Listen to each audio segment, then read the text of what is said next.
ഇതാണ് എൻ്റെ അടുക്കളത്തോട്ടം. ഞാൻ സമയം ചിലവഴിക്കാൻ ഇഷ്ടപ്പെടുന്നതും എത്ര കണ്ടാലും മതിവരാത്തതുമായ എൻ്റെ പ്രിയ ഇടം. നാട്ടിൽ നിന്ന് വന്നപ്പോൾ എനിക്കിവിടെ മിസ് ചെയ്തത് നമ്മുടെ പച്ചക്കറികളൊക്കെയാണ്. പാവലും പടവലവും കോവലും ചീരയും പയറും അങ്ങനെയെല്ലാം. ഒരു തികഞ്ഞ പച്ചക്കറി പ്രേമി ആയതുകൊണ്ടായിരിക്കും കൃഷിയിൽ ചെറിയ കമ്പമുള്ളതുകൊണ്ടും വീടന്വേഷണത്തിൽ എൻ്റെ പ്രധാന ലക്ഷ്യം എന്തെങ്കിലുമൊക്കെ നട്ടുപിടിപ്പിക്കലുള്ള ഒരു മുറ്റമായിരുന്നു. ഈ വീടെടുത്തപ്പോഴും എന്നെ ഏറെ ആകർഷിച്ചത് ഈ സ്ഥലമാണ്. നമ്മുടെ നാട്ടിലെ എല്ലാ പച്ചക്കറികളും കിട്ടിയില്ലെങ്കിലും ചിലതൊക്കെ എനിക്ക് ഒപ്പിക്കാൻ സാധിച്ചു.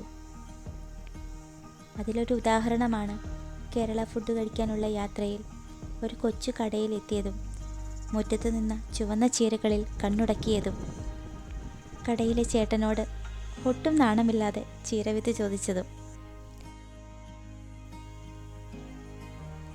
ഒരു മടിയുമില്ലാതെ നല്ലവനായ ചേട്ടൻ ചീരവിത്തും മുറ്റത്ത് നിന്ന് ഒരു പിടി ചീരയും തന്നു വിട്ടത്. അല്ലെങ്കിലും മലയാളികൾ പൊളിയല്ലേ. ഈ പച്ചക്കറികളെ കണ്ടും താലോലിച്ചും തലോടിയും നടക്കുമ്പോൾ എനിക്കെൻ്റെ നാടും വീടും വല്ലാതെ മിസ് ചെയ്യും. ഓർമ്മകളിലൂടെ ഞാൻ എൻ്റെ നാട് കാണും.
പച്ചക്കറികളെല്ലാം ഉഷാറായി തലയുയർത്തി നിൽപ്പുണ്ട്.